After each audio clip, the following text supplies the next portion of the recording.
woman. Yeah. The three decisions that made me a millionaire. The truth. Let's go. Oh. Wanted to start a YouTube channel?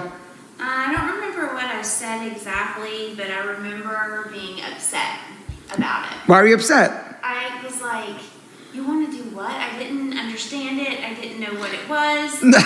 No, in your defense, nobody understood it back then, and nobody knew what it was. No, and like, were we engaged? I think so. And I'm like, oh my God, this guy, like, why can't he do something normal for a living, like be an accountant? Exactly. A YouTube channel? Exactly. Well, the good news is that it worked out all right. It did. Knuckle bump. All right. Gentlemen, that was one of the best decisions I've ever made in my life. It was doing something that was a little bit different, something I was interested in, that was against the grain. You know, a lot of times we don't do things that we want to do in life because we're so worried about what other people think or what other people want us to do for ourselves. Today, guys, I want to go over some of the best decisions I've ever made that have made me millions. Honey, you have a shopping problem, I think. I don't. I shop for free on Amazon. It's free? You could shop for free. So here's the truth.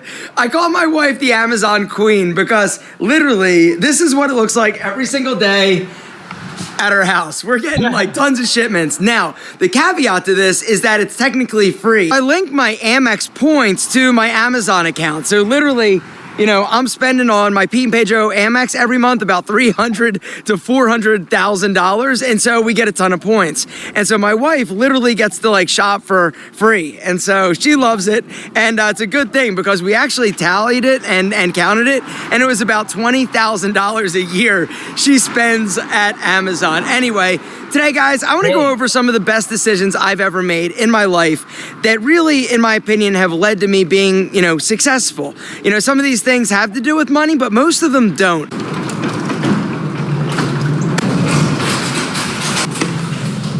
Before we get to that, I actually have a question for you. So I need your opinion on something, all right? Down in my basement, one of the things that I think is pretty cool is that it's gonna be like very like industrial, right?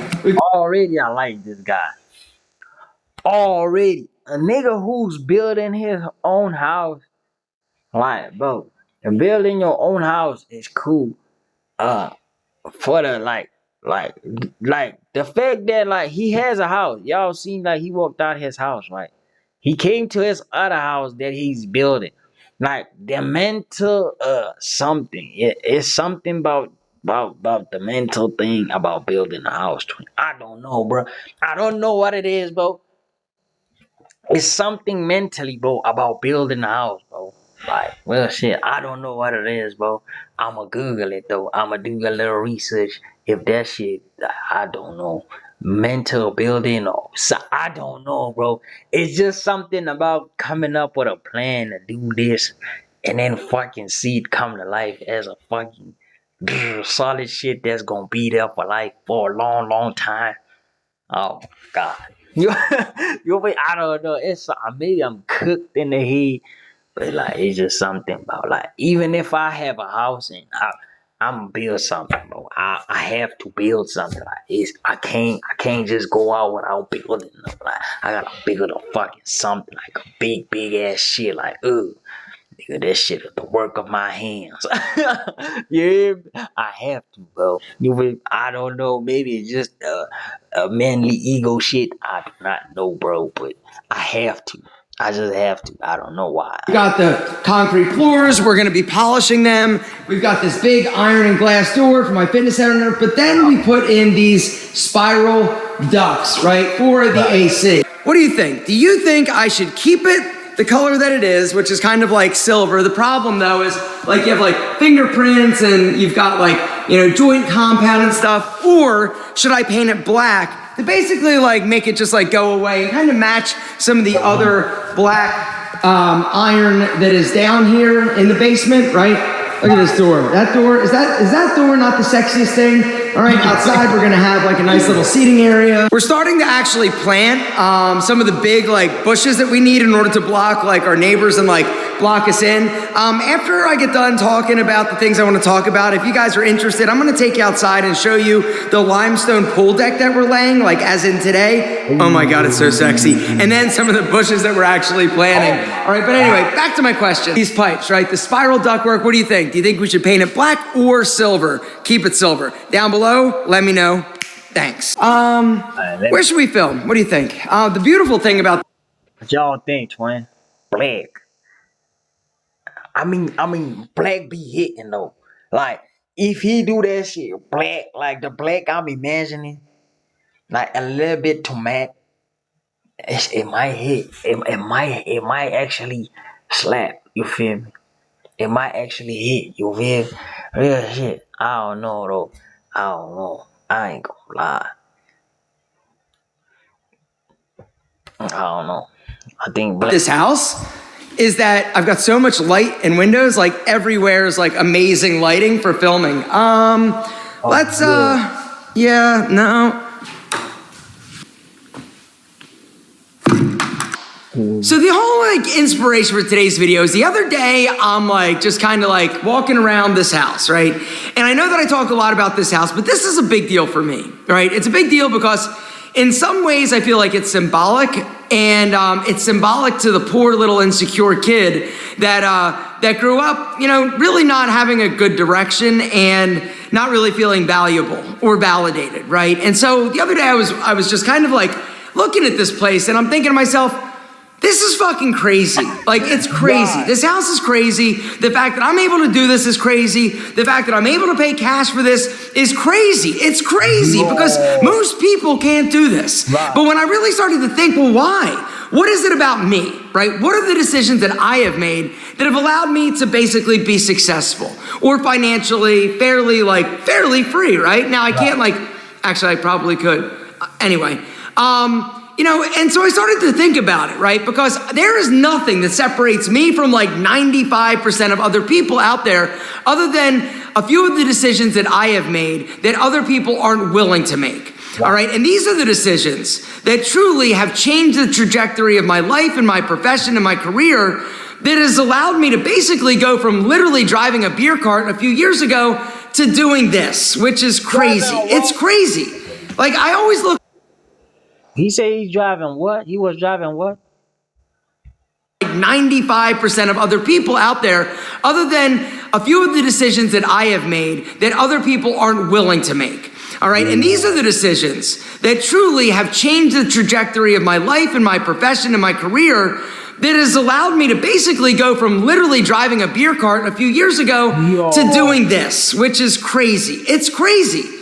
Like, I always look around, right? When I drive down like nice areas, and it's still to this day, my wife and I will drive down this road. It's called West Paces Ferry in Buckhead in Atlanta, right? And you're driving down these roads and you're seeing these houses and you're like, holy shit, like, who are these people, right? Have you ever done that? Well, like, I know that there are people that are going to drive down the road and see this house and be like, who is that guy, right? Or what did he do? Why is he so different than me? And the truth is, I'm not. I was just willing to do a few things or make some decisions that most people won't. And so today I want to talk about some of those decisions because there aren't that many of them. And the reality is that most of them don't have anything to do with money, right? It's not like I'm some investment whiz. Not at all. I'm dumb. I am literally not smart when it comes to a lot of things. But the first decision that I made that I can look back to and say, you know what? Yep, that one right there was when I finally gave up my dream. And I know that sounds crazy, but up until the point at which I failed, and when I failed, and I'm going to include like failure in a magnificent way into that whole like giving up on a dream thing. My whole life up until the point at which my fitness center failed and I filed bankruptcy, my entire life from the age of 12, because 12 years old was the point at which I decided I wanted to own a gym, right? It was at 12 years old I decided, Aaron, you're gonna own a gym because when you're at the gym, you're gonna feel amazing. It's incredible. It was my only dream from the literally age of 12, right? But when I finally gave it up because it wasn't working, there was no out, there was no way to make it work. I was broke, I was bankrupt, I was driving a beer cart. When I finally was willing to say, fine, universe, you win, and walk away.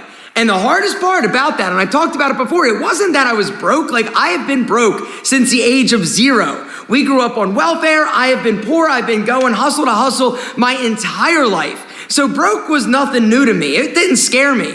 What scared me was the fact that I didn't know what next was. I didn't have a plan B. The type of entrepreneur person I am, I'm plan A all the time. I focus, and I focus all my attention, and I work super hard on one thing. And then when that one thing from the age of 12 was taken away from me, it was honestly liberating. And I know that that sounds crazy, but it was liberating for me because it's like, you know what? This isn't gonna work. And I got to figure out another way. And it was this decision to walk away and to say, you know what? Next. It was one of the best decisions I've ever made. Failure, and I'm going to include failure in this, was one of the best things, if not the best thing to ever happen to this guy. Because when you are so worried, so fearful of worst case scenario or failure happening, it prevents you from truly being able to be free. Because when you take failure off the table or you get it out of the way, then all of a sudden you're able to be like, you know what? Fuck it. Like, why not? Why not try something I'm interested in? What's the worst thing that happens? Oh, I fail? Fuck it. Who cares? I've been there, got the t-shirt. It sucked. It was embarrassing, but I'm alive. I'm thriving. And I'm going to continue to thrive and figure it out until I figure it out in terms of the next thing or the thing I should be doing. Which brings me to the second best decision I ever made that has led me to where I am. And that is, I just decided to try something that scared me a little bit, even though everybody else said it was stupid. It was a bad idea. What the hell are you doing? And that was YouTube, right? Right. I decided to just start posting videos. This was back in 2008. Guess what? It wasn't cool back then, right? It wasn't people making a lot of money back then. It was cat videos, right? And me. And I went on there and I was the first person to talk about style. Did I know a lot about style? No. Did I know more than most average regular dudes? Yeah. And so I just started posting videos and I just kept posting. I kept showing up. There wasn't a thought of someday I'm going to turn this into a business or someday I'm going to make money or someday. No. I just did what I thought was cool and what I thought was fun. I decided, fuck it. Like, let me do this and let me just see if I can do this because technology scares me. And that's the other thing. It scared me. I didn't know how to do it. I didn't know that I was ever going to be good at it or proficient enough to basically have longevity and keep doing it. Think about that. I've been doing this for almost 20 years. For like 16 years, I've been posting YouTube videos, multiple videos every single day. It was another one of those pivotal decisions that I made that has changed the trajectory of my life. The third decision, simple, started a business. Pete and Pedro. Period. Wait a second, I gotta back up because there were other businesses before then that didn't work, but then eventually I found one that did, which is kind of the next thing and lesson you just need to understand is that sometimes number one doesn't work, right? That's fine. That's okay. It's part of the process. Don't be in love with the end result, which is money. Be in love with the process of learning and pushing yourself creatively, professionally, intellectually. And that is something that I found that I loved. I loved the process of creating. I love the process of trying, coming up with an idea, testing it, seeing if I can make money. If, oh, no, it's not working or it's not working well enough, boom, I'm changing directions. I didn't fear failure anymore because I already did it. And now it's just about managing my risks and not getting into financial trouble. But back to my business. And that's the thing. Hold on. All right, let go. I just want to encourage you.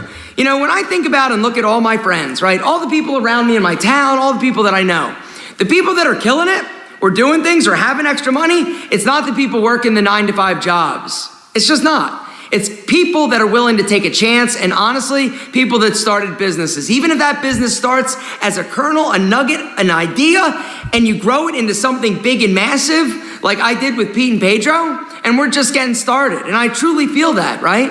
I feel like we are just getting started, just scratching the surface of our potential. I've learned a lot over the years. I fucked a lot of things up, but I also know what to avoid and what not to do. And that is what I teach in the White Label Empire. Gentlemen, I'm going to link down below to the White Label Empire. We are about to close down enrollment basically for about 4 months. And so if you're interested in doing something amazing, taking that risk and chance on yourself, and finally getting out of your own way and doing something incredible, I want you to join us. It is the best thing I've ever done because, and the reason I say that is because I am helping people just like you, just like me, create businesses that is going to hopefully lead to your financial freedom, your success, and feeling of happiness, fulfillment, and taking care of people that you love around you. Guys, if you're interested in joining us, you don't need to worry about what idea you had. Don't worry about that. Don't worry about that. In the course, we show you and talk about how to find it. And then through our weekly calls, you're gonna get better ideas, engaging with the other members. You're gonna figure it out, I promise. And remember, it's not a race. It's also not super fast. It takes time, but the first step is now and today. Do not wait. Gentlemen, I promise you, you will not regret it. Hit the link down below and get started.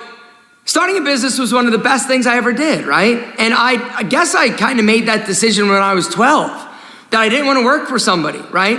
And the funny thing is that I would make a terrible employee. Nobody, if I wanted to go get a job, nobody would hire me for more than like $30,000 a year. They wouldn't.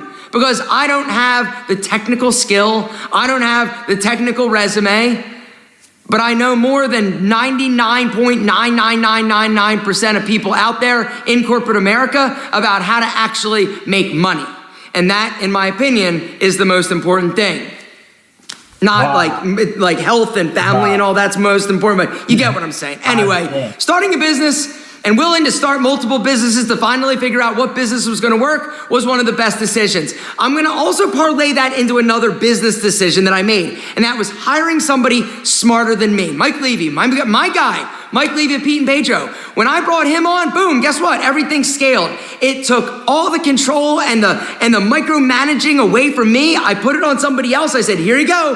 This is your baby. Let me know what you need, but it is your job to help us grow, scale, and make this thing amazing. And guess what? He did it 100 times better than me. And so that's the reason why we've been able to scale and able to grow. Sometimes you got to toss the keys to somebody better than you or better suited to the things that you're not good at so that you can focus on the things that you enjoy and that you're passionate about. The next decision that's allowed me to be where I am is a financial decision, and that is to live below your means. The reason why I'm able to basically do the things that I do and buy real estate and build things and pay cash is because I live below my means, right? If you're overextended and you've got a bunch of credit card debt, like you can't do this sort of stuff. I also am not reliant or making other people rich, all right? And that was something that I just hated. I didn't love the idea of paying interest to people, but the only way I could do that is because I started a business that made me enough money. And in that business, I basically operated it with the focus on profit as opposed to top line, which is wickedly, wildly, incredibly important. You gotta operate it and make a profit. It is about profit. If you're not sticking money in your pocket, you can't do anything that you wanna do, right? And you could potentially get into trouble and go out of business. Anyway, the bottom line is I live below my means, right? Even though there are things that maybe I wanted, I could think long term. I also had the benefit of going through a bankruptcy and feeling like a humongous loser. And that was one of the things. When I decided to file bankruptcy, it really wasn't an option because of how much debt I had and how broke I was at the time. I decided that I would never get into a financial bad position again. If I can't afford something and to pay cash for something, I wouldn't do it. I would do without, or I would wait, or I would save, or whatever. And that has been my motto. And then whenever I have a little extra cash, I pay down my debt. When I get out of debt, boom, I don't know anybody's shit. The universe, the internet could collapse and I'm like, fuck it, peace, I'm good. Nobody's gonna knock on my door and be like, yo, hey, yeah, remember me? You didn't pay your bill, I'm gonna take your shit. Nobody's coming to get my shit, right? But that was one of the things, right? I live below my means. And the last thing, and I guess this is kind of like just a life strategy, is I'm willing to take risks when most people won't. Most people are not built for risk. They don't have the stomach for it. They don't have people around them that understand it, and they would rather stay safe and complacent than try and do something that's outside of their comfort zone or risky, right? Because nothing great was ever accomplished because it was easy or guaranteed, right? The bigger the risk, the bigger the reward. It doesn't mean you have to take wild swings or do things that are stupid or reckless, but you gotta be smart and you gotta be willing to push your chips in when it's time. right? When you've done the due diligence, when you've done the work, when you've done the planning, you've got to push, but you also have to jump. And that's the other thing. If you spend your whole life planning and thinking and contemplating, right, you're never going to do it. You've got to be confident enough to jump at some point. You can read all the business books in the world. You can watch all the financial YouTube videos you ever wanted to watch, but it doesn't mean that it's going to prevent you from taking a risk or not potentially failing. You've got to be the one that takes the risk and jumps. And when you jump, you got to do the best job you can. You can fucking figure it out along the way. No. But I'm not scared. I'm not scared to do things that I want to do. And that's, I guess, the thing that I just want to leave you with. Fear is one of those things, the fear of failure, the fear of ridicule, the fear of people laughing at you, like whatever it is. That fear, if you allow it to rule you or you make your decisions based on it, you're never going to achieve your dreams. You're never going to make millions. You're never going to do shit. You're also probably never going to ask the girl out that you wanted to ask out and have the beautiful babies that you could have potentially had because you're scared. You got to stand up. You got to grab yourself by the balls and you've got to do it. And me, I'm willing to grab myself by the balls, well powdered and fresh balls, but I'm willing to do it and I'm willing to jump. Now, what I want to do is jump outside and show you the mantle that just got installed in the fireplace, which is beautiful, but also the pool deck, epic. All right, so I just need you to picture this whole scene that we got going on. All right, so if I take that out, all right, so the deal is I'm gonna open these up. These big doors slide all the way in, and I'm gonna give you the whole visual here in a second.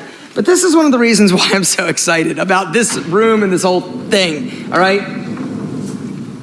So all right. So this is my favorite part of the house. All right. So check it out. Right. We were just filming right here in the kitchen. Right over there, you're gonna have this big, beautiful marble backsplash, badass, hood and super sexy. Right. Anyway, this is our kitchen. Right. We're just chilling, hanging out, and then boom, you're going right here into the family room, all right? That's where those big doors were. We just slid them, they're pocket doors, boom, they go in there, all right? And this is my living room. We've got those beautiful wood oak panels that are gonna be stained actually this color. What do you think? You like this? You like that? I think that's gonna be pretty sexy, especially. Bro.